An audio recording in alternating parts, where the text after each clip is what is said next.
Hey, thanks, Kate, and good evening, everyone. Thank you once again for participating in the MRC in general, and also for being here tonight to learn something new. Really appreciate all that you do as volunteers. If it wasn't for you, there wouldn't be a program. So we just really appreciate it, and I don't think we can thank you enough. But every now and then, I give it a try. So that's why I'm doing that tonight. But it's also my special pleasure to introduce our guest, Sue McLean, who's a counselor psychologist who's worked as a volunteer in emergency preparedness and response for over 20 years with MRC and CERT. And professionally and as a volunteer, she's provided crisis response in a number of disasters, including after 9/11 in both Virginia and New York, as well as in DC at the Washington Navy Yard after their horrific shooting there, and then provided, just tons of support during the pandemic.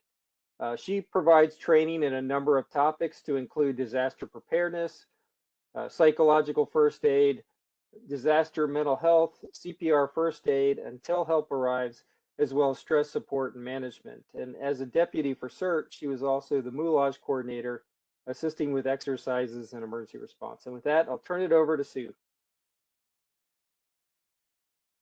Hi there, welcome.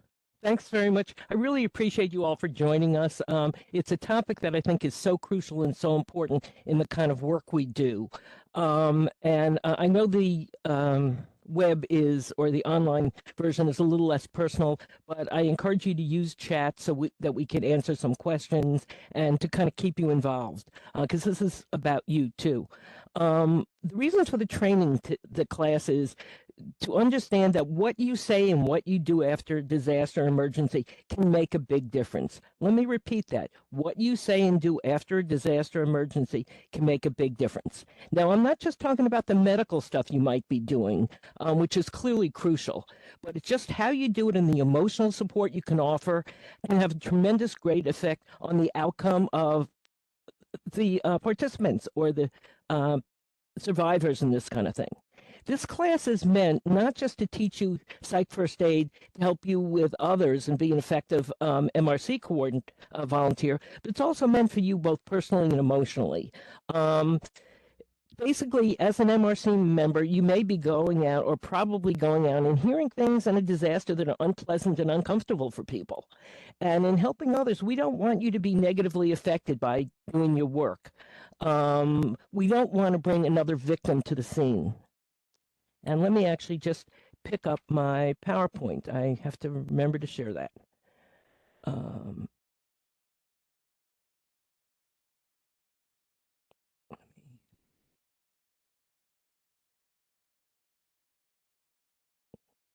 Okay, can you see that now?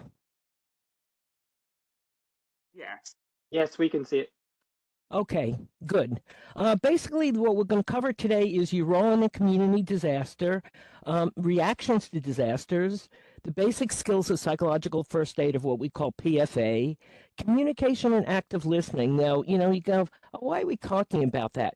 I think if I asked most of you, you'd probably say you all are a pretty good listener.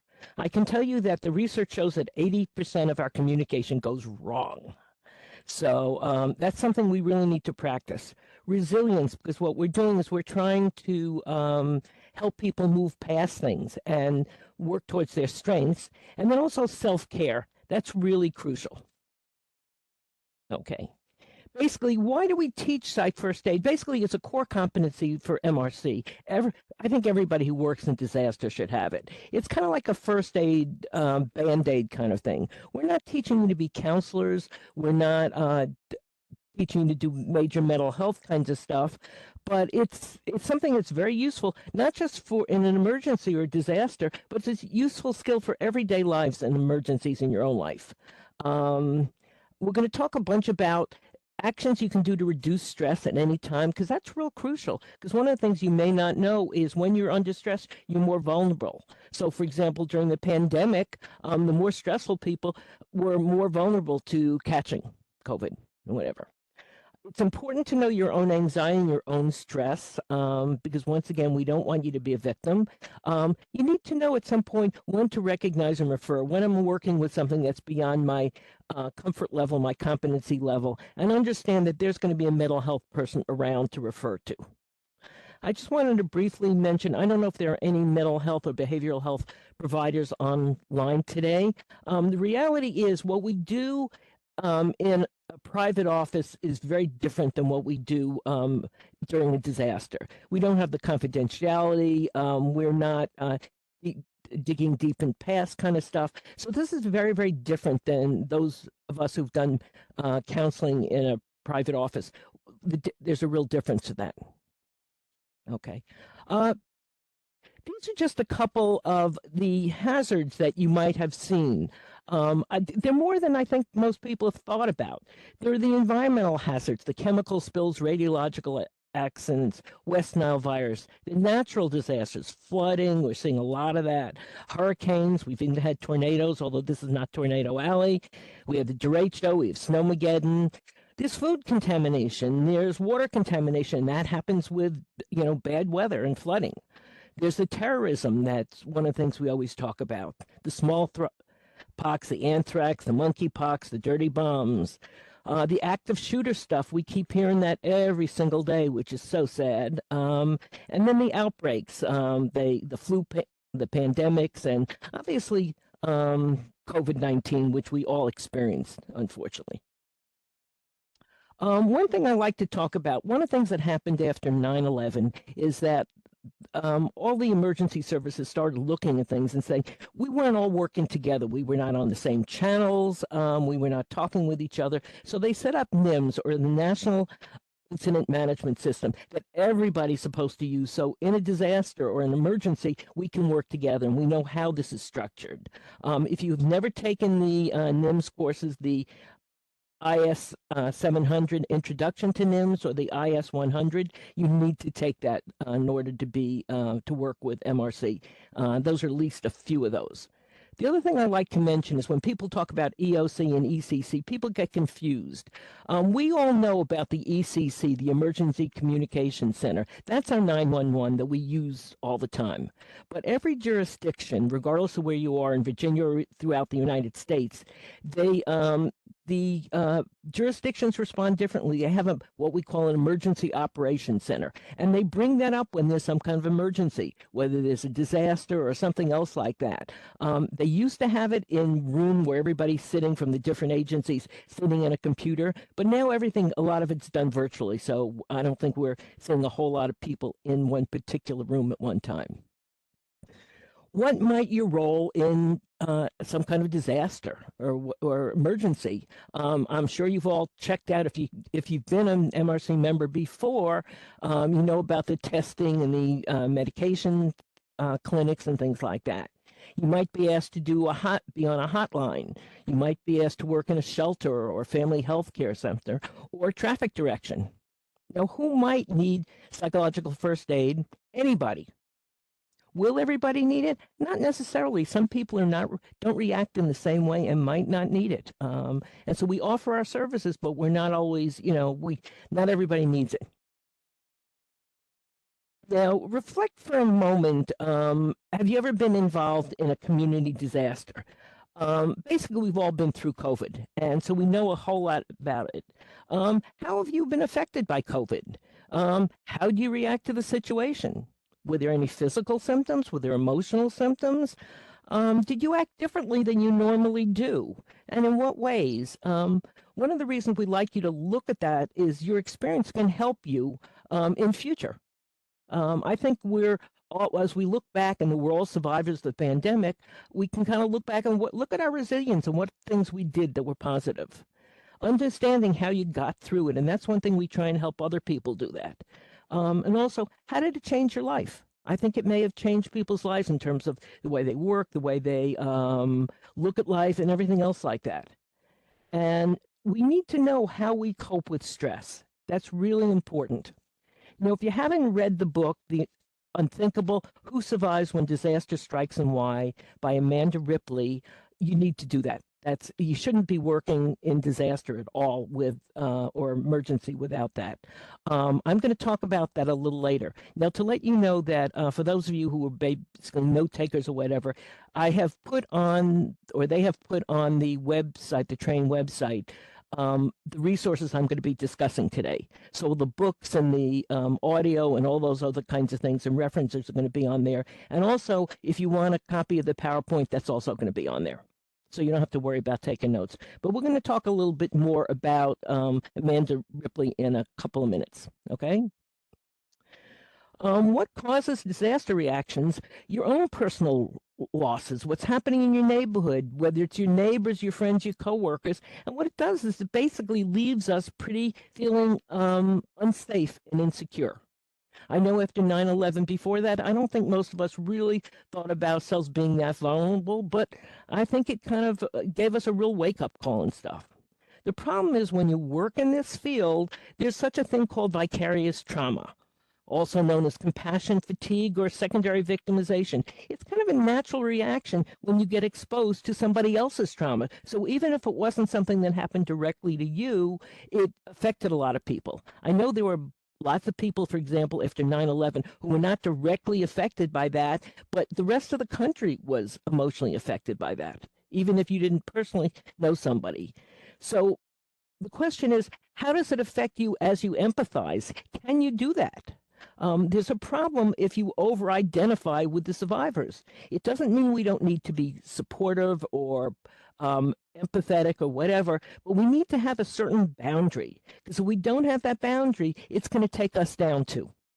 So, and you need to be alert to you, both yourself and your coworkers, you other volunteers, if there's an issue about you with somebody starting to overreact or over empathize, because then you're becoming a victim. Just for the record, 75% of the U.S. population is exposed to something and could have post-traumatic stress disorder, but the prevalence in the U.S. is only 6.8%. So most people work through it pretty well. The rates of PTSD are higher in women. And those stats, though, are based on pre-COVID. I'm not sure there's a whole lot of stats after that. Okay.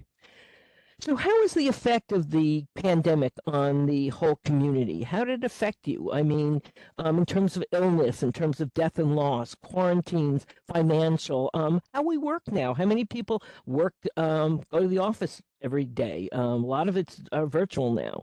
The routine changes, having our kids at home. My favorite cartoon during the pandemic was watching a mother trying to do her work on the computer, and she had her kid tuck taped to the floor. Because trying to get your work done when you had kids home, that was a real issue. Family changes, and there was a tremendous amount of mental health issue in terms of anxiety and depression, and there still is.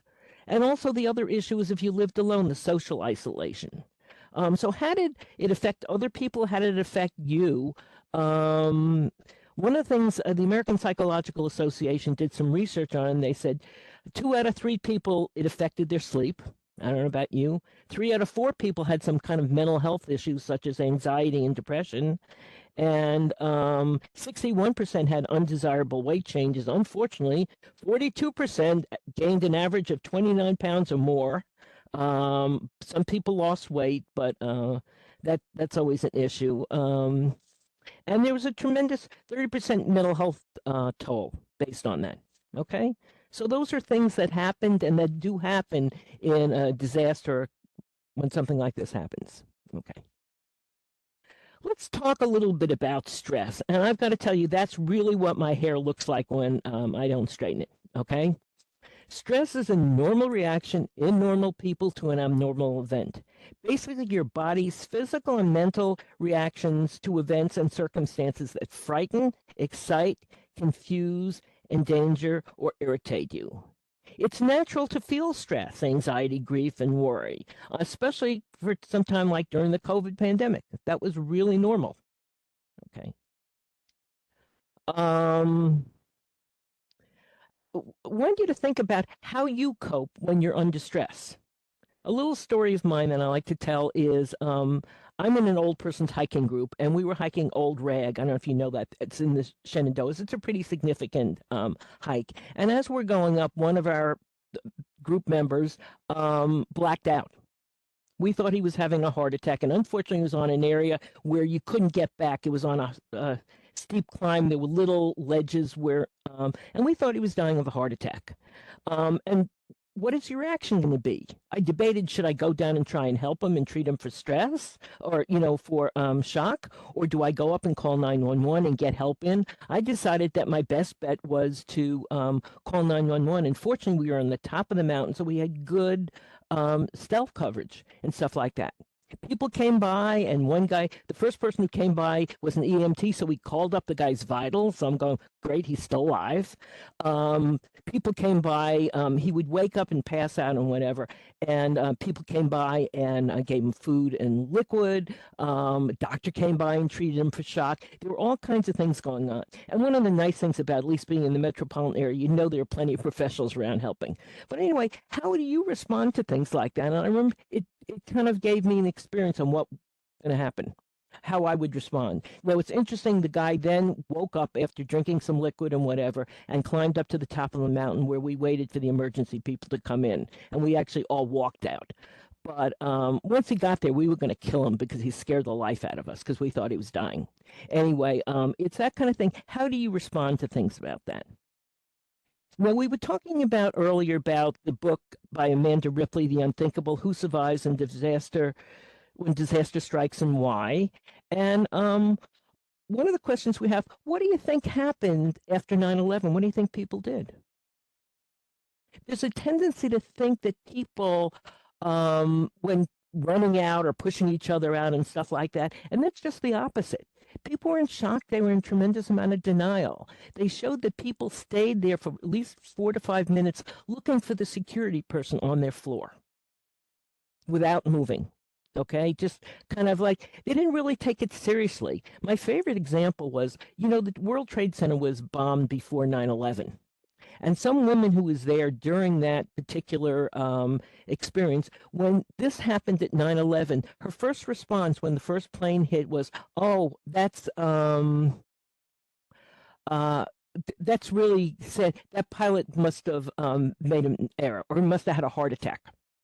So she's in denial that there's something going on, okay? And after having been in the World Trade Center for the first bombing, you might have thought she would have thought differently. Second plane hits the other tower, and she says, "Oh, they must have been racing, those stupid pilots." But it's people who are in denial and don't know about that and don't respond. I responded after 9/11, both in Arlington and worked with a woman whose son went into the Pentagon. And I went to New York, and the people who made it out of the World Trade Center were the people who knew how to respond, had the disaster personality, and knew to get out of there. Those people who were there sitting and talking and discussing whatever. What's interesting, you would have thought that people would have run down the stairs, although, there were a lot of stairs for these things. But they helped people. They were very calm. They walked down the stairs slower than you would expect most people to walk downstairs. And I would think during a disaster that would not happen. So you need to read that book, find out what your disaster personality is, whatever, okay? It's really important to know what your own body's response is to stress. I want you to do that. And as we go along, you can put it in chat or you can write it on a separate piece of paper. Because when you know that, then you can deal with it. If you don't know it, and we all do have stress. I know when I was younger, I used to deny that I had stress, and I thought I was pretty, cool. But I actually find when I get stressful, it's my neck and my shoulders. Other people get it in different areas. So let's talk about some of the things. But please, as we go along, kind of jot down the ones that are pertinent to you. Okay. First of all, there are the physical symptoms. Some people, their stomachs. Some people can't eat, their stomach gets in knots. Unfortunately, that's not my problem. I go to the refrigerator and eat anything that's not fuzzy or green, okay? Some people get headaches. Some people get chest pain. If you ever get chest pain, check with an MD. Make sure it's not a heart problem. It may not be. Some people get hyperactive. Some people can't sleep, whatever. But you need to know about that. There's a tremendous amount of increase in drug and alcohol use, and we found that after the pandemic. And one of the things when you do work in a disaster, one thing I really recommend is you really be aware of how much caffeine you're taking and refined sugar, and decrease that, because that can be an issue. But once again, all of these are normal reactions to an abnormal situation. Hope you listed the ones that were relevant to you. What about psychological things? Well, first of all, sometimes people are just in shock. We know when things are not going well, we become irritable and angry. You may blame yourself and have a lot of self-doubt, or blame other people. Fear it's going to happen again. I know after 9/11, people were worried about that. Now, as time goes by, people deny that anything could happen like that again, which is just not true, unfortunately. Some people feel helpless. And one of the things that we learn about disaster is when you feel helpless, that's not a good place to be. And what we ask you to do is to help people do things. If you're in a shelter, ask them to participate, to do things, because when they feel less helpless, they do a whole lot better. There may be some sadness, depression, concentration, memory problems, or whatever. One of the things we look for is in depression. There's a thing called dysthymia. It's kind of a low-level depression. A lot of people have it. It's where you're not really depressed, but things are not really going well. Everything looks a little gray and just okay. And then there's a major depression where you're not functioning. You may need medication. You may need hospitalization, whatever. Now, when we look at depression, depression is kind of anger in or anger out. It's kind of like, which way is the anger going? And some of us let our frustration or anger out. Some of it keep in. But once again, these are all normal reactions to an abnormal situation. So we expect these things. Okay. Behavioral symptoms. Okay. There are, first of all, under stress, you work at 2/3 efficiency. Anybody there want to tell their boss they're doing 2/3 of their job? I don't think so. So one of the things to be aware of is when there's a disaster or something like that, to be aware that you're just not working as well. If you're working with numbers or exact things, make sure people double checking you and stuff like that. People tend to withdraw, isolate, avoid other people. They may increase in conflict in relationships. Remember, when things are not going well, something you might normally let roll off your back, you don't let roll off your back. Once again, you're reduced productivity, and you make more mistakes. The more mistakes you get, the more it affects your self-concept and whatever. People may talk about death or suicide, cry easily, be fearful. Now, let me just mention, in terms of if you think somebody's depressed enough to commit suicide or to try suicide, there's a tendency to say, well, I don't want to bring it up. I'll give them an idea. You don't give somebody an idea who's suicidal. So if you're worried about that, you need to ask about that. You need not be afraid to bring it up as a topic, and hopefully you'll have a mental health person to give help. And there's sometimes you want a scapegoat or whatever. Now, the way we look at stress is a little bit different. I'm going to talk to you about. There is in your handout. There's a TED talk on how to make stress your friend. We always used to think of stress as only negative, but stress is also really positive. It's the kind of thing that got people together. For example, like for the football game, the more stress, and they performed. It gets people to outperform. Now, the only thing is you can add only so much stress to something, and then it starts crashing. So the right amount of stress can be helpful. Too much stress is negative. But one of the things about stress is it also creates people bonding and empathy and altruism because of the increase in oxytocin in your body. So, okay. One of the things that happens also, your cognition, your concentration works. You don't make decisions well. Your memory is going to go. Confusion. There may be a distortion of time.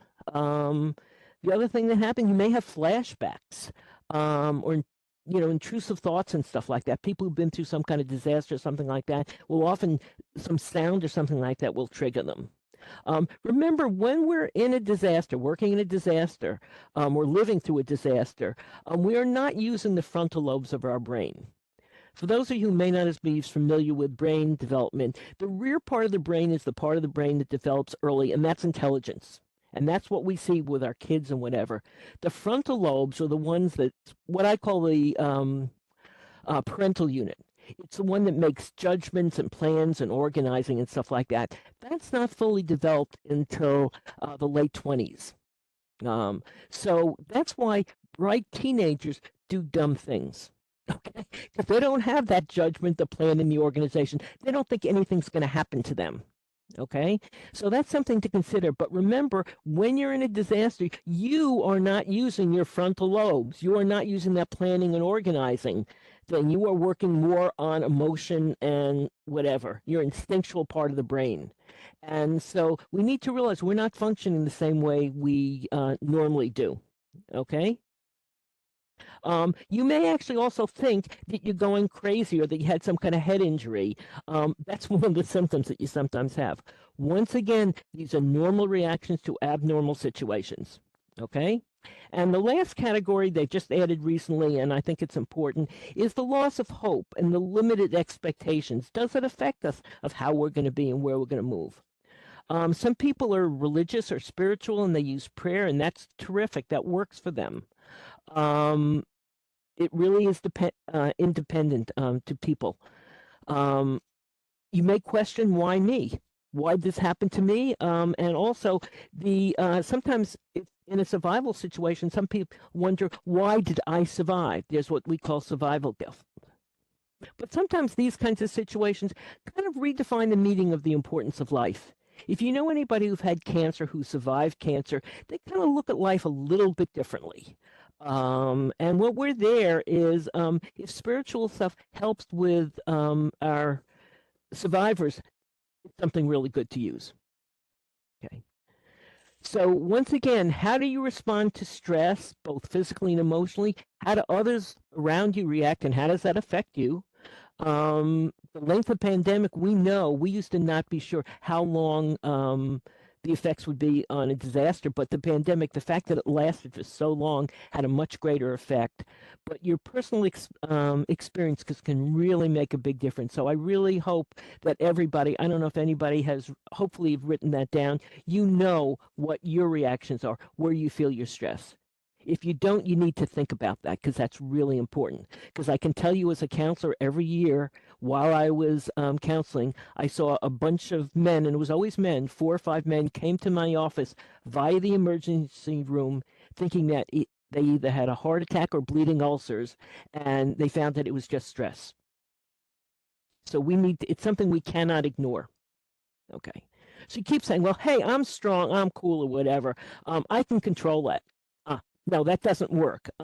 Basically, adrenaline, when you're under stress, the adrenaline increases your heart rate, elevates your blood pressure, boosts your energy supplies, sends blood to the muscles. There's all kinds of stuff that's going on. There's something like 1,400 biochemical and physiological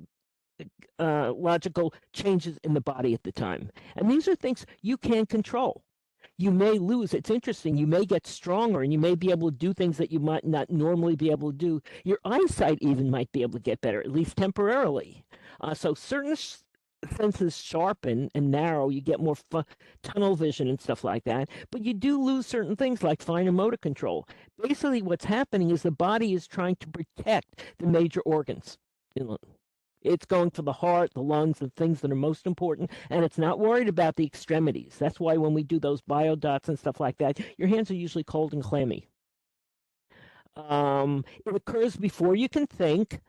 It's your body in high alert, and basically the non-essential physiological responses just shut off. You don't have control over that. Okay. The way people respond, and I'm sure you've heard the fight or flight kind of thing before. There are basically 5 different ways people respond. And the original flight thing was set up for when people were trying to protect themselves from the woolly mammoth. And obviously, we don't have a whole lot of those around right now. So, but some people will freeze. They'll stop, look, and listen, be on guard, and very watchful. Some people will run. Other people will fight. They're going to get into combat. Some people will fight. They won't be able to move at all. or whatever. Now, I don't know if you've ever been hiking. We've been in Alaska hiking, and there are certain bears that if you see a bear, first, you can't outrun them. But some of them, and so you try and make yourself real big, you put your arms up, so maybe others playing dead works. I don't remember which bear is which, but sometimes playing dead may actually work. But these are not something we're conscious of, and some people just faint. They don't have a whole lot of you don't have a whole lot of control about that. So one of the things we like everybody know, and we're going to practice right now together, is breathing. And this is called box breathing. It's used in emergencies all the time, and I'd like you to kind of do it with me. It's a way of slowing down and regulating your breathing, because if we don't regulate that and we don't slow some of that stuff down, we're going to be useless.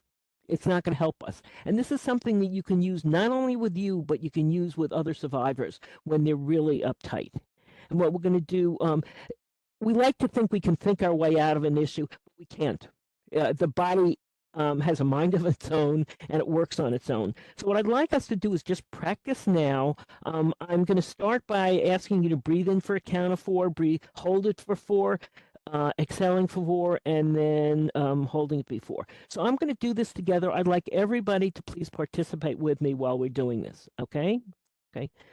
Breathe in, 2, 3, 4. Hold, 2, 3, 4. Breathe out, 2, 3, 4.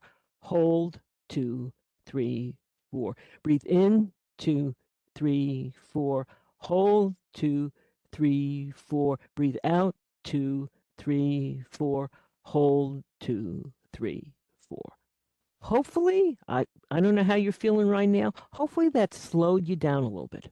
And that's exactly what we wanted to do. And you want to practice that regularly. Make it part of your life when things are getting uptight. Just do that. And hopefully people are feeling a little bit more relaxed right now. Okay? And people want to know, what do I do about kids? Well, kids' reactions are very similar to what adults do. They are disoriented or confused, they withdraw. One of the differences, for example, first of all, every individual, an individual child reacts differently. I can't tell you how one's going to react and how another going to react. But once again, these are all normal responses. For the infant to 2-year-old, you may get cranky, crying, or wanting to be held. Okay?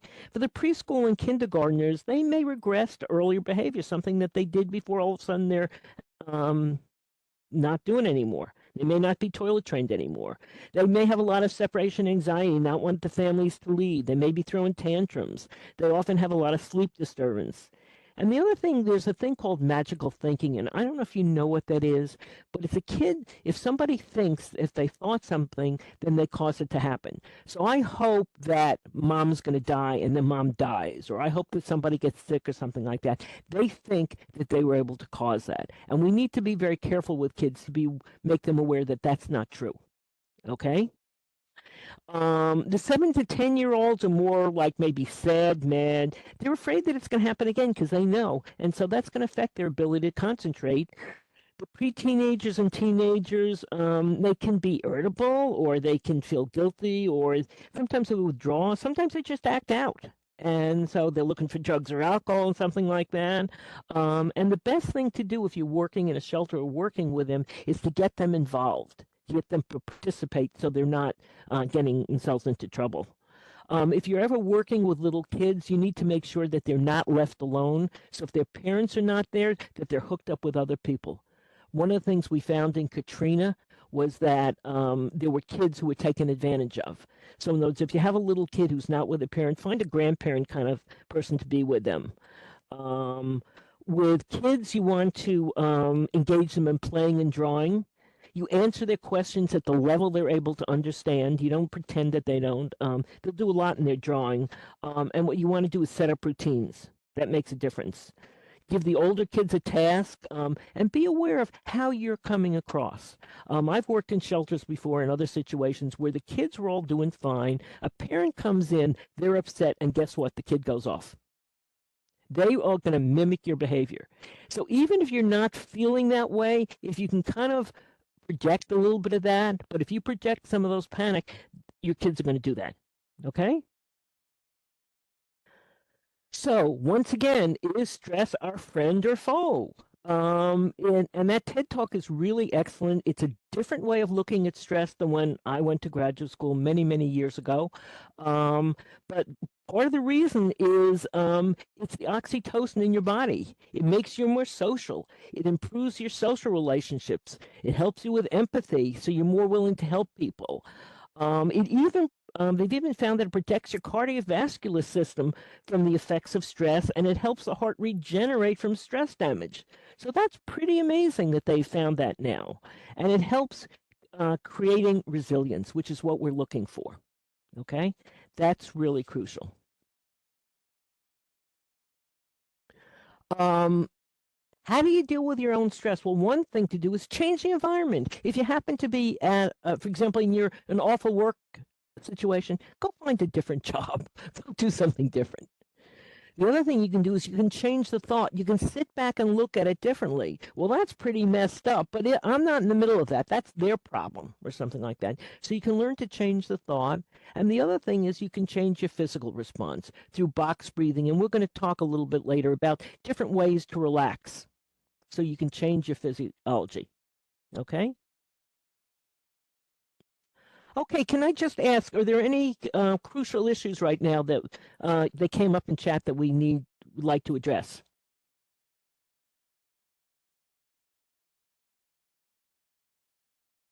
If not, I'm just going to keep moving on. Okay? Okay. When we talk about people in disasters, there's a tendency to call them victims, but the problem and how we label people really makes a difference in how they see themselves. A victim is a person who feels stuck and helpless, feeling out of control, passive, feeling bad for themselves, looking for rescue, maybe blaming themselves.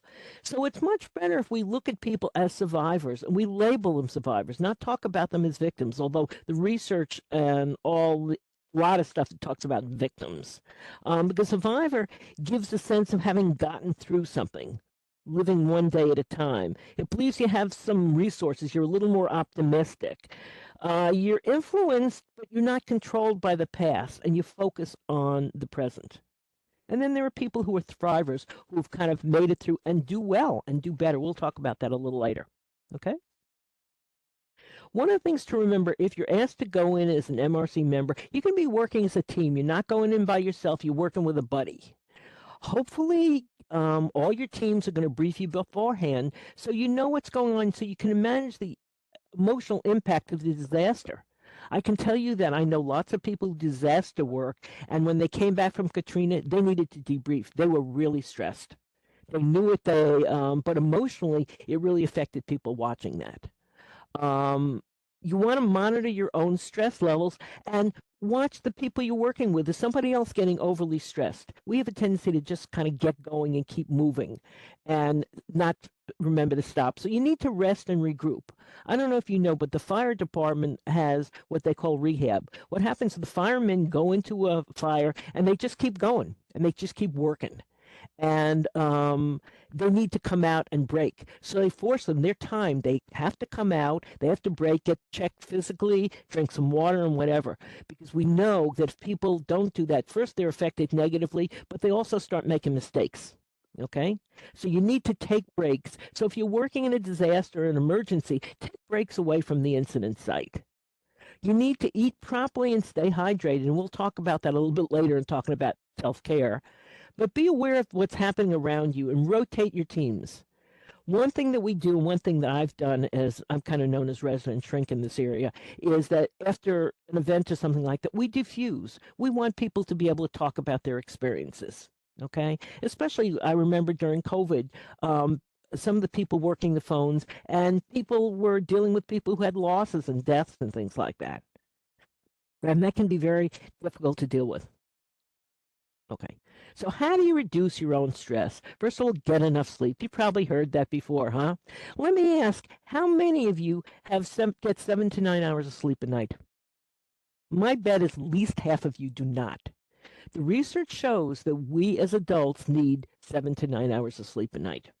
And there's the whole thing was, oh, I live on just 5 hours of sleep a night. Well, we're not functioning well. The body needs that much time to rest and relax. So that's really important, getting enough then. I have a couple licenses, and to maintain them, I have to take a lot of, credits, educational credits. And the bottom line is the magic bullet is exercise. You may not want to hear it, and everybody keeps telling you that, but the bottom line is that is the magic bullet.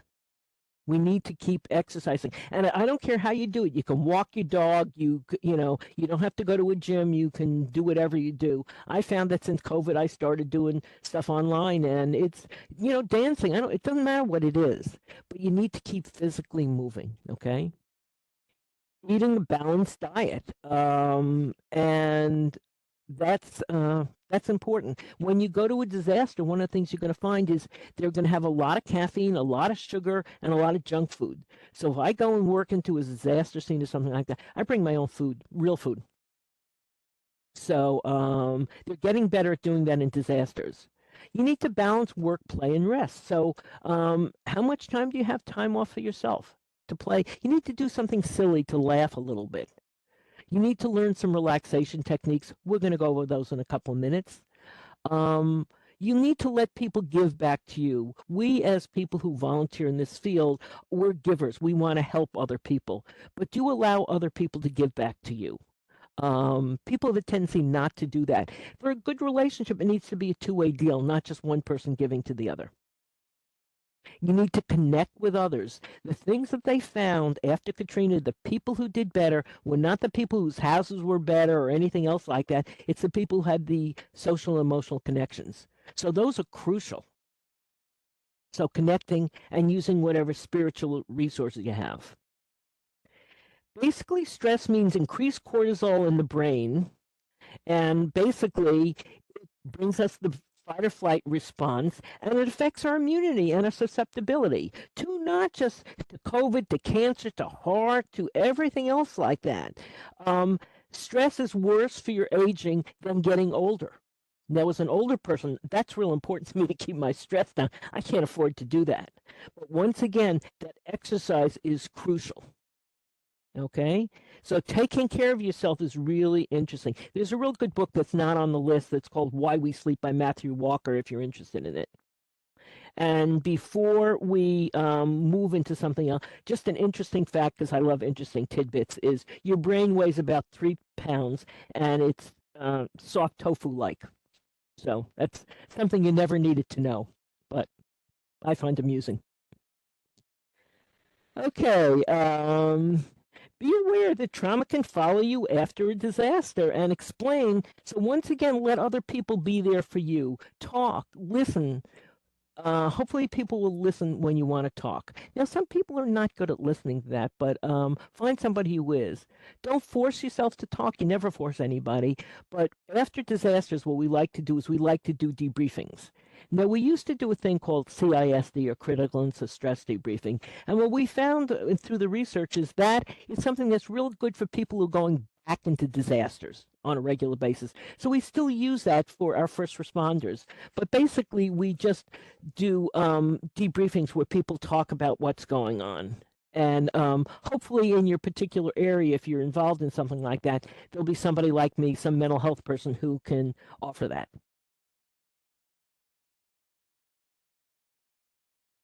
Okay, what are the phases of disaster? Well, there's a pre-disaster. Hopefully we know something's coming. If we know, then we can prepare. We can get our snow shovels out. We can get all that kind of stuff ready. We can get, deal with our floods and stuff like that. So there's a pre-disaster, and then there's the impact, and things are tough. Okay. Generally, survivors generally don't panic, and they may in fact show no emotion. They may be almost kind of in denial or something like that. Then everybody kind of pulls together, the inventory phase, and it's amazing how heroic people help each other. People do all these terrific things and whatever, and that works for a while. Then after a couple of days, and there's a lot of community cohesion. That's great. That's what we call a honeymoon period. But after a while, the reality starts setting in. Well, my house is not here, or I can't do this, or I lost my job, or I'm still sick, or I'm handicapped, or something else like that. And that's when there's a lot of delusion.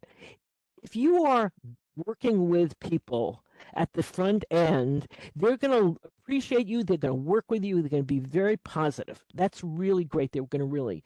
But at some point, they're going to say, well, where was FEMA? Where was 911? Where was my medical stuff? Where's all that kind of stuff? That's in the disillusion phase. And so as a volunteer, sometimes people are going to get mad, and they're going to get mad at you. How are you going to deal with it if people get mad at you? Can you just understand that that's part of the process? It's not personal, because that's going to make a difference. They'll project their anger on you. And can you not be defensive? Can you just... And then little by little, people, as you notice, things start coming up together. People start working things through. They start getting better. And then they develop a new reconstruction. And it's a new normal. And I think that's pretty much what we're dealing with now with COVID. It's a new normal. We're at a different place. We're dealing with things differently. Okay? In terms of things, what affects us most? For example, it does affect. The more warning we have, the better it is. When no warning, obviously, it's a lot tougher. We do much better with a man-made disaster than one man-made with something else. Now, there's a question of the prior experience. Does that help you with a similar event? Well, with some people, you think it's better and it helps. For example, I know when we had the earthquake here a couple of years ago, and things were falling off my bookshelves, I was kind of a little shook up about it. And the people I know from California said, oh, I've been through that kind of thing before. They had experience with it, and they kind of laughed at me, okay? Sometimes the prior experience is negative. So if somebody's come from a war-torn country or something like that, their experience may be very negative in terms of people wanting to help and stuff like that. So you need to realize that there may be a difference. A lot depends upon the intensity and the impact. Did it affect you? How bad was it? Did it affect me? Okay, maybe I lived out west with 9/11, so maybe it didn't have as much of an impact on you, your disruption in life and stuff like that. That makes a difference. How people feel about the particular event. There's an emotional thing connected with that, especially when there's violence, and that tends to lead to more PTSD. Okay. Now, the emotional strength of the individual, the people you're working with.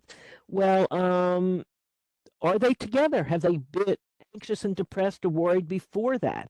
One interesting thing that I found is I used to work with a chronically mentally ill. And after a disaster, there's something else like that, most of us would think that those people would not do well in situations like that. And I found it was just the opposite. These people through life had had other disasters and other problems. They had learned to deal with them. So they were cool about stuff like that. So you would think somebody who was, at a psychotic or had a history of mental illness would be. The length of time since the event, that makes a difference as things chill out. The problem with that is, for example, like 9/11 was a long time ago, and people are going, over time, people are getting a little more casual about it. And as much as I don't want to believe it, I think at some point we're going to have another, some kind of disaster like that. So a terrorist kind of thing. But once again, your social support systems are really crucial. Okay, and I guess that's it. Okay. When does it become a traumatic crisis? It's an event experienced or witnessed in which people's ability to cope is overwhelmed. Usually to death, a serious injury, something to your house, or loss, something like that. But remember, trauma is not an event, it's a response to the stressful experience. So two people may have the same thing happen, the same trauma, but respond totally differently. That's why when I mentioned some people may not need psych first aid, they may not need it.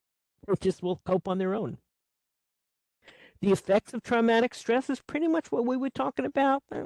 Affects our thinking, our cognitive stuff. It may make you think you're going a little bit crazy. Remember, we're working at 2/3 efficiency. Our job's not going quite as well. Our physical health and all those kinds of things, and our interpersonal relationships are really affected by traumatic stress.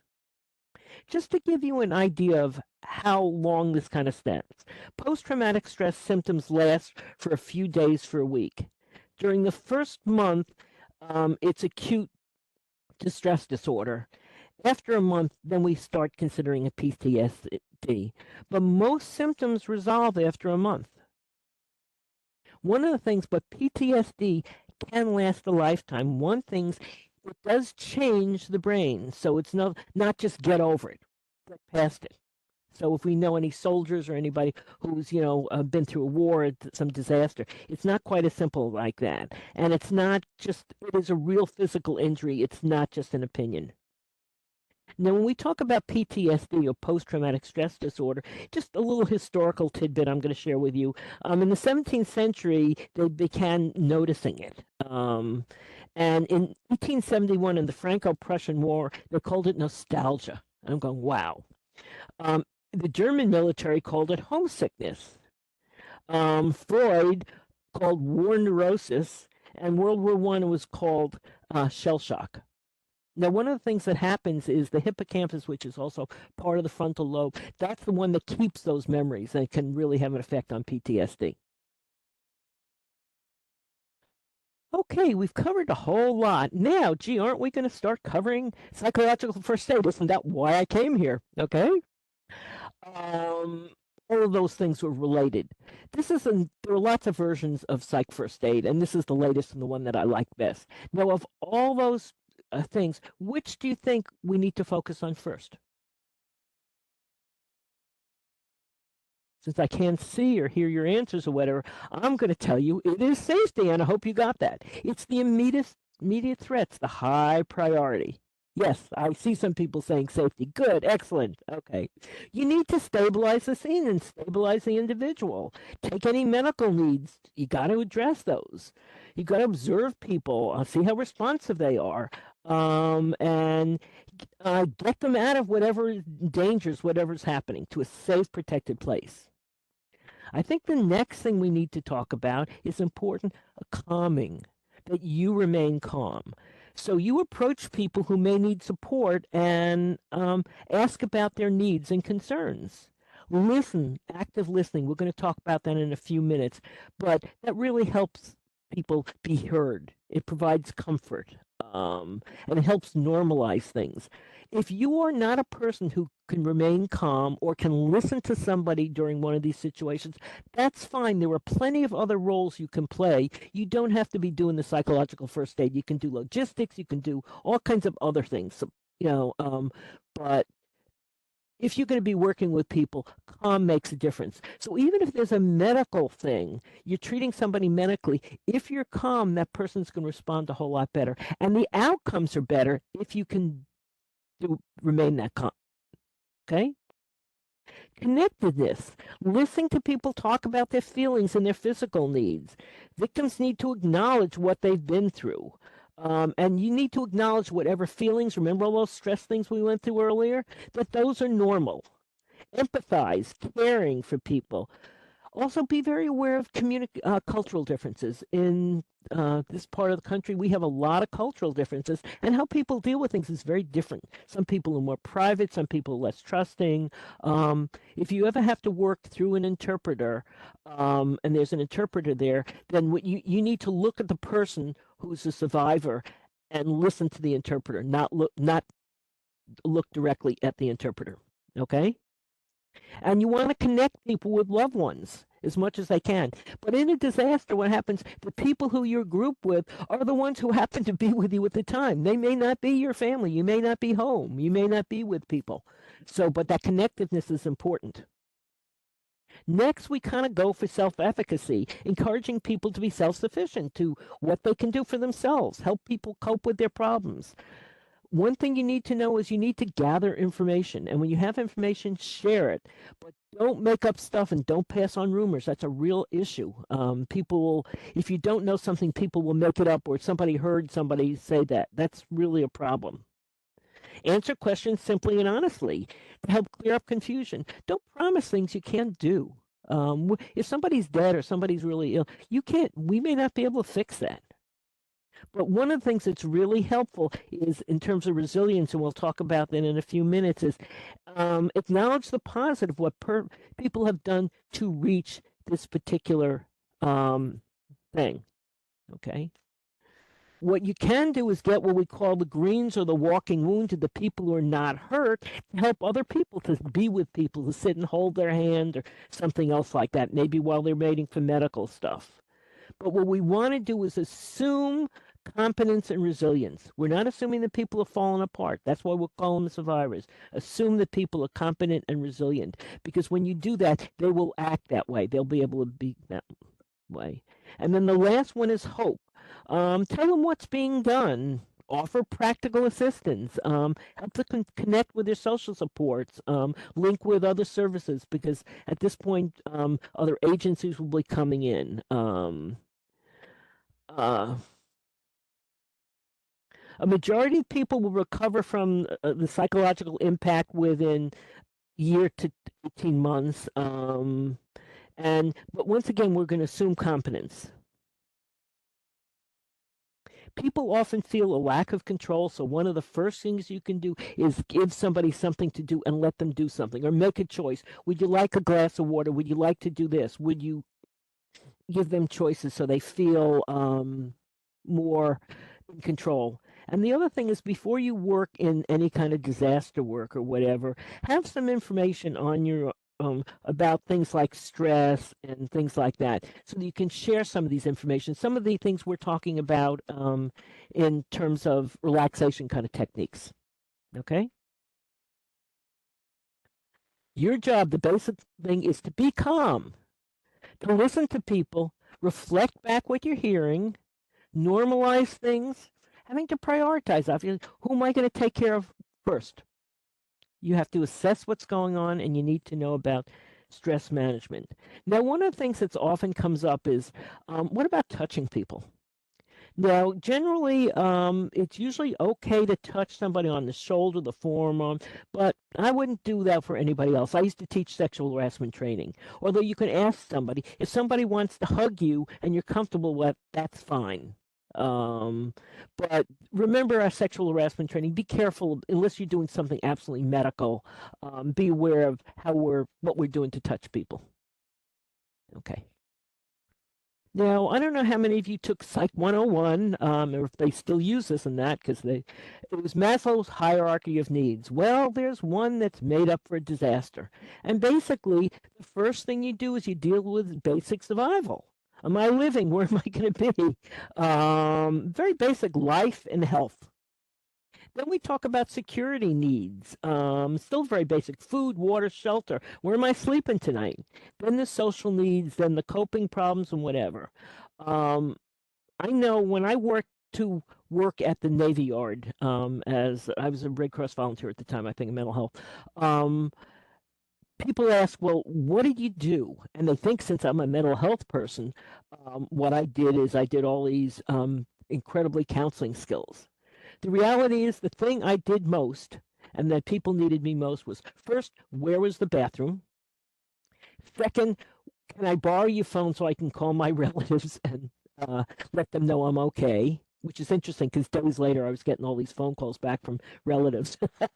And things like giving a blanket, give them water. We're talking very basic. You don't have to know tremendous psychological skills to do that. To be empathetic is important, but it's real practical assistance. So we're starting at the bottom of this thing. And once again, expect resilience and normal recovery.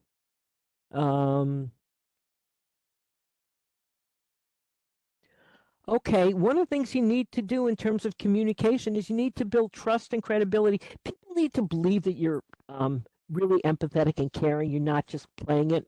Because if you can't feel it, then people are going to know, okay? You want to show competence and expertise. Now, at this point in these situations, we're not feeling very confident about everything we know. I've been doing this for a lot of years. But you have some basic skills. We're teaching you some now, and you have some expertise that other people don't have, because you've had some of this and other trainings. But you also need to be honest and open with people. If you don't know something, tell them you don't know. Okay? You don't want to over reassure people, promise people things that you can't produce. Oh, I'm sure they're going to be okay. If you don't know, don't do that. You can let them know that you believe that there's help and those kinds of things. But don't acknowledge people's uncertainties and their fears. Can you listen to them? Are you going to be okay listening to them? And once again, give people things to do. It gives them the feeling of less control and whatever. Okay. Listening, once again, as I mentioned earlier, we all think we're great listeners, don't we? But we don't do real well. As I repeat, 80% of our communication goes wrong. I encourage you with significant other to try some of this at home. You say something to them and have them repeat back what they hear, and I bet they've missed a whole lot. Okay, so just practice this. You need to paraphrase what people say. Now, I know that's called a shrink thing, that if you paraphrase it, to see whether you got it right. And it also shows somebody that you're really listening. You can reflect back on their feelings. In other words, it sounds like you're feeling this way, and ask, are you feeling worried? Are you feeling this? You can ask about that. You can't know. We don't know how other people feel. We don't. Allow expression of emotion. So let people too do that. And are you okay if somebody's depressed or sad or angry or whatever they are? Are you going to do that? And use nonverbal clues. Be aware of body language. If I were to ask you, what do you pay most attention to? What somebody says or what somebody does? The chances are you are going to pay more attention to what the body is. For example, when my son was a teenager, he would kind of roll his eyes and then very nice say, "Yes, Mom, whatever you say." Now, the body language of him tapping his foot and then rolling his eyes and stuff like that. The words sounded great. Even the tone of voice sounded real great, but that was not the message. So we need to kind of pay attention to body language and allow for silence. Some people either won't want to be with you or just being with you is enough. I can tell you that after 9/11, Jeff Mitchell, who developed the critical incident stress debriefing, was on the rubble pile at 9/11 and was talking, and some gentleman was standing there, and he walked up to him and he said, "Are you okay?" And the guy said, "I'm fine." Well, basically, if you were standing on top of the rubble pile after 9/11, you know you lost somebody. That he was not fine. And Jeff stood next to him for about 20 to 30 minutes. When the guy left, he said, "Thank you. That was so helpful." So sometimes just being with somebody can be really, really helpful. You can sit there with their silence just so they're not alone. And as non-professional people, we have a tendency to want to do something. We want to fix it. But just your silence or your presence or a simple thing can really make a difference. One thing that happens that you can do too is you can mimic somebody's body language. People pick up on that. People may need to tell their story. Some people may be resistant to self-disclosure if they don't want to talk about that. If they don't want to talk about themselves, sometimes you can ask them about their family, their kids, their pets, or something else like that. And just be there with people. You're not there to fix people. You're just be there to provide support. Okay? Put yourself in the speaker's shoes. How would you be dealing if that happened with you?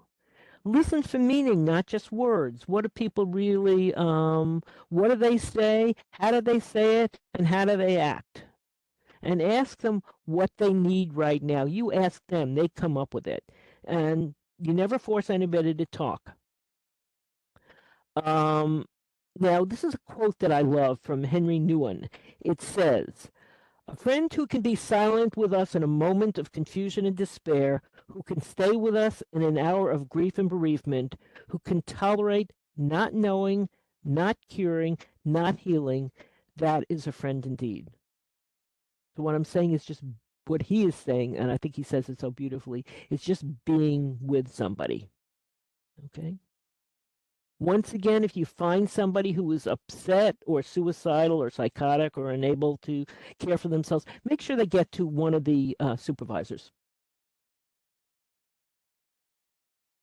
Okay, once again, listen to people to tell their story. We don't force anybody, we offer them. One of the reasons we no longer do critical incident stress debriefing is we were asking people to tell the story again and again, and it was a problem. It was adding additional stress to the people. That's one of the reasons, for example, I forgot to mention when we were talking about kids, we don't want kids to watch TV because they think when they see it, it's happening again and again. So observe them, help them slow their breath, do some relaxation. Don't interrupt. If somebody doesn't want to talk to you, don't intrude. Allow somebody to vent without getting defensive. So let's say they're mad or angry. Don't try and argue with them. Just listen to be there. And it's also, this is not your time to talk about self-disclosure or what's going on in your life. It's your time to listen. Okay? And we don't do well with that. Okay? You want to listen, treat everybody equally, and show respect. And so, even kids, depending upon, but also if you're an elderly person, don't talk real loud or assume that they're out of they don't understand anything. As an older person, I care about that. Be honest and trustworthy. Speak calmly and clearly at their level. So even young kids can understand things. We're not going to tell them the details of certain things. Be respectful of culture, age, and gender differences. And we're in a real multicultural world. Deal with the immediate needs, point out their strengths and what they did to get there, and ask permission before if you want to do physical contact, can I do this? Can I move this? Can I do something like that? Okay. Don't be a mind reader. Don't assume you know what people are thinking or assume that there's some kind of trauma. Don't pathologize, label people with symptoms and whatever. You're not in a position to do that. First of all, this is not the setting to do that. So we don't do that. We just label what it is. You don't want to talk down to somebody. Don't assume everybody needs you. Be very aware once again about spreading rumors or doing something. Oh, I heard that this is a whole new technique or something like that. Okay? Um,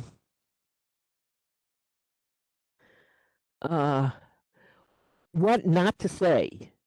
I understand. Now, maybe you have some idea of what's going on or something like that, but I don't know. You always can understand. You can, we don't want to tell somebody don't feel bad. They have a right to feel bad. They can feel however they want. You don't want to tell them you're strong. You'll get through this. We don't know that. That's kind of putting something on that. Acknowledge what the person's done to keep safe and reach the current setting. Don't cry. It's okay to cry. And as a psychologist, I really would like you to express your emotions. I think the ones you keep in are the ones that are going to come back and get you. I got to tell you that people have had trauma and bad experiences over the years. They repress them. They don't talk about them. And years later, they come back and then they have to start talking about them. It's God's will. Some people are religious, and that may help, but you need to be sensitive to people's differences and different points of view. It could be worse. At least you still have, or everything is going to be okay. Don't do that. I can tell you a good friend of mine lost their son in an alcohol-related car accident many years ago, and people came up to her and said, well, at least you have 3 other kids. And I'm going, oh, how? They were trying to be reassuring, but that was not okay. And everything will be okay. We don't know. We don't know for sure what's going to happen. We ask how they're doing, how things are going, and this is your time to listen. Sometimes a physical gesture, even touching a hand or an arm or something like that, can help. And as Mr. Rogers, remember Mr. Rogers say, people have said, don't cry to other people, and all that has ever meant is, I'm too uncomfortable when you show your feelings. I'd rather have them say, go ahead and cry, I'm here with you. So are you okay? And you need to know if you're a person who's not good with listening to other people's emotions, find something else to do during an emergency. That's great. There are plenty of things to do. Okay. So you're going, okay, now she told me all these things I can say. What can you say? I'm sorry for your pain. I'm sorry this happened to you. It's all right if I help you with this. I can't imagine what this is like for you, and tell me what you need. That's it. Now, specific ways we want to know about kids. Everybody's going, what do I do for kids? Now, that's a whole topic and we can do that. You want to reunite them with their families and caregivers, respond to their physical needs, make sure to provide opportunities to play, draw, whatever. Listen to and accept their feelings. Give them a chance to talk or draw or express themselves in their own way. Simple and honest answers, correct any distortions, and restrict the media coverage. You just really want to keep them away from seeing it again because they'll be re-traumatized. Okay. So that's a whole lot we've covered. Some more. Is there any comments or anything that I need to address right now? Anything? There was one comment. Can you hear me? Yes. I mean, there was one question. I did just want to reemphasize what we originally put in the original alert, was that this is an overview of psychological first aid and doesn't count as any sort of certification course. The question was, how do you handle people during the period of disillusionment as a volunteer? Are you supposed to be, I'm guessing that's empathetic, or explain? Okay, what you do is you listen to them. You can say, I understand this is how you feel, or whatever. You don't have to agree with them. But just listen, and just allowing them to vent is okay. I don't ever allow anybody to be abusive to me, but if they want to share it, that's good. That's fine. But the other thing you can do is you can get them to, okay, you're frustrated, you're angry, and this is not working the way. What can you do? What options do you have now? We can sit here and we be frustrated and angry about it, but okay, what's one step you can do? One step you can take? Because maybe somebody didn't help or something, whatever. But it's how you can do that, be empathetic without getting sucked in and without agreeing, especially even if you agree with them. You don't take sides in this. You're just listening to what they say. Does that answer it? I hope that.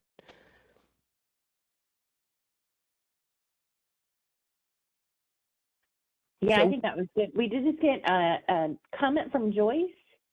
I don't know if you can see it. Just a comment at a different training for physical aid, we were told the rule of thumb regarding safety. That means hold your thumb up in line of sight with the disaster scene.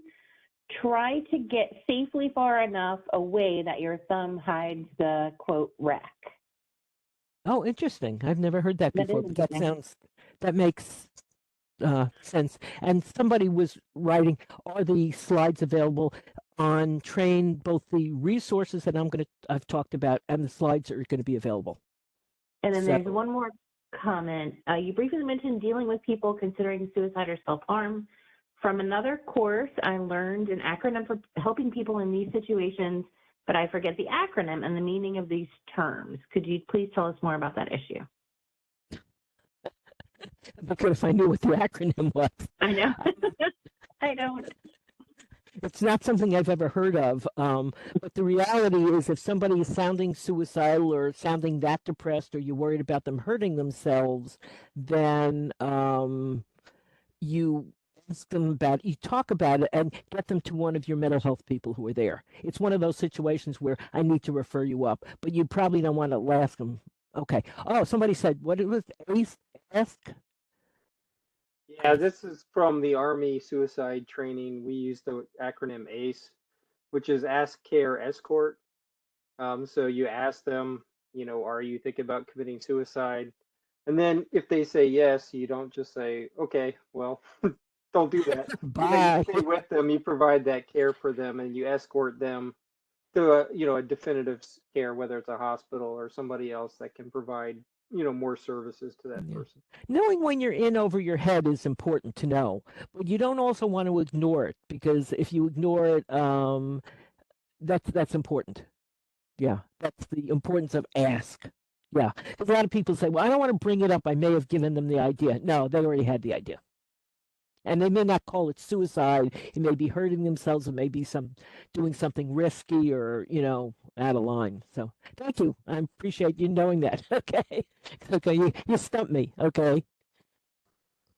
Okay. Anything else before I move on? Okay. Just a couple more things. We want to build resiliency, and the way you do that is by making connections. Avoid seeing the crisis as insurmountable. Accept that change is part of life, and not all of us like change. I'm not a change person, but that's the reality. Move towards goals, develop decisive actions, and look for opportunities for self-discovery. We sometimes grow from stuff. Resilience is the positive ability of people to cope with stress and adversity. The relationships, plans, and implementing them, a positive view, skills in communication, and the ability to manage strong feelings. There's a real good book on the resiliency advantage on the handout that you'll find on Train that talks about that. It even has a little questionnaire to see how resilient you are. Now, some people, how do we get people to foster resilience of people? One of the things we ask what we call getting through or making meaning things. How did you manage that? What inner strengths did you call upon to get there?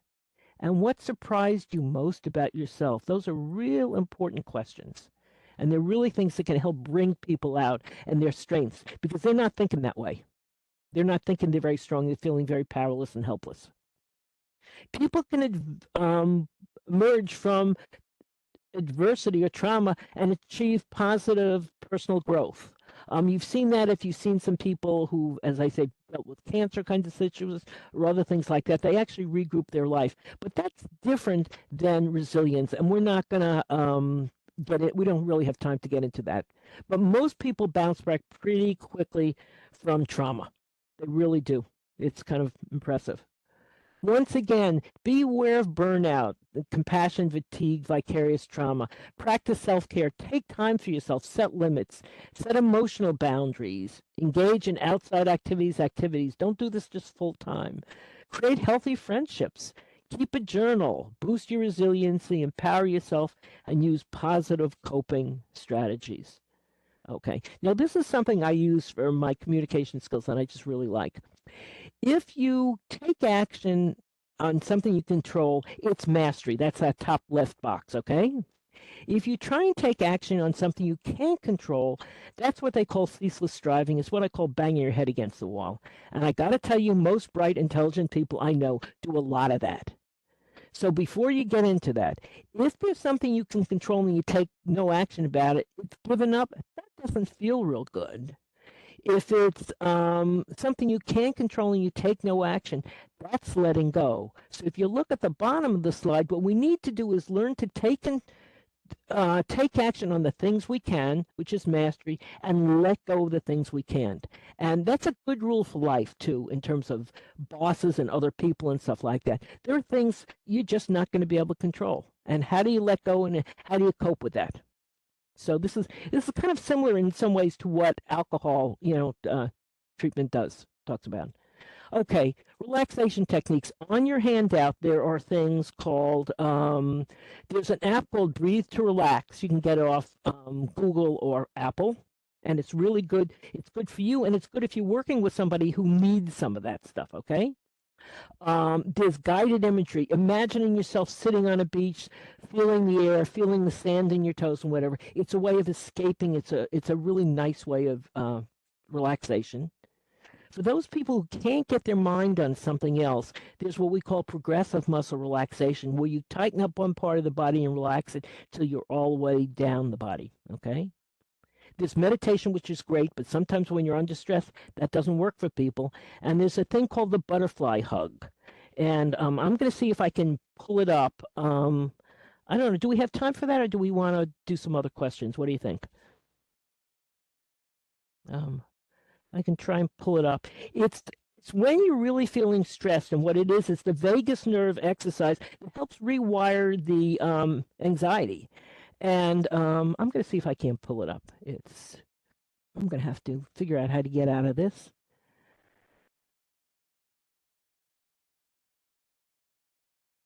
Oops.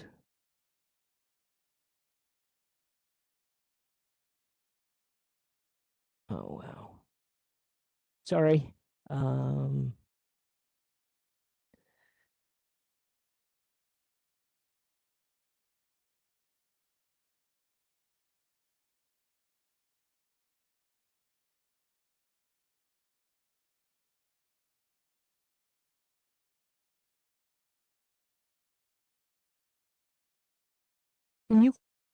Can you hear this? No, we cannot. Okay, let me just try that again. And I can't see it either. I'm not sure. Okay. You know what? I'm just going to skip this. I'm just going to go back to my PowerPoint. Sorry. No worries.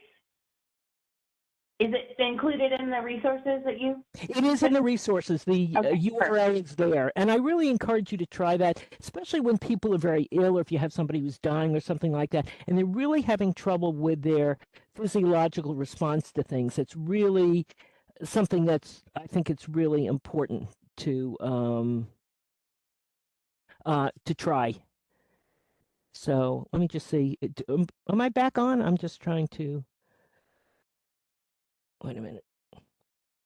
We see you, but not the slides. Okay, let me try and get back on. Okay.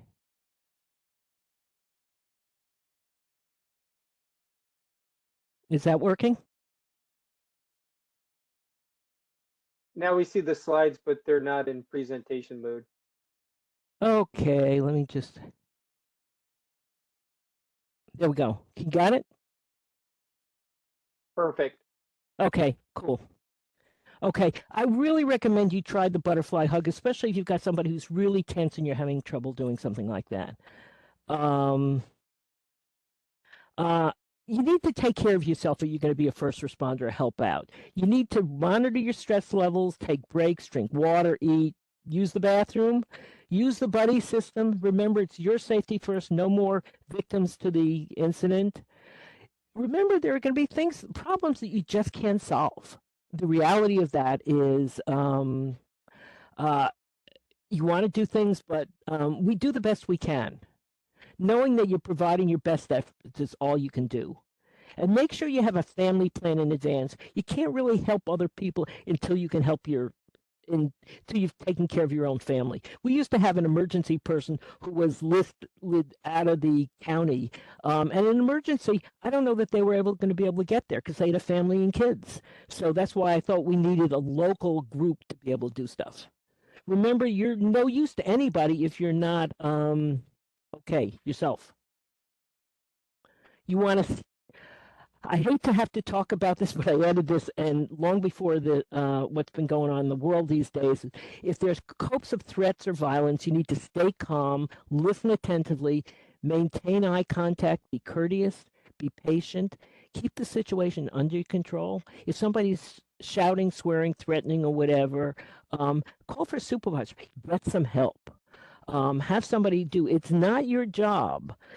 You want to remain as calm as you can, stall for time, keep talking. You don't risk yourself and others. If there's something really, you don't grab for a gun or do anything like that. You just get out of there. You really do. You're there. That's not what you're there for. That's not your role. And there is on your reading list on that handout, there's a book called The Gift of Fear by Gavin de Becker. And basically what he says, he grew up in a violent family, is you need to trust your gut. So if something's going on, you need to do that. Last but not least, do no harm. Assume that people are competent and resilient. Everyone who experiences disaster is affected by it. Just the simple human presence is powerful and reassuring. Respect individual differences in moving through traumatic reactions and focus on strengths, resources, and potential. And I guess that's about it for me. If there are any other questions or whatever, I hope this was helpful for you. Hope I didn't put you to sleep. No, I don't see any more questions. Sue, thank you so much for your time. This was extremely, extremely valuable.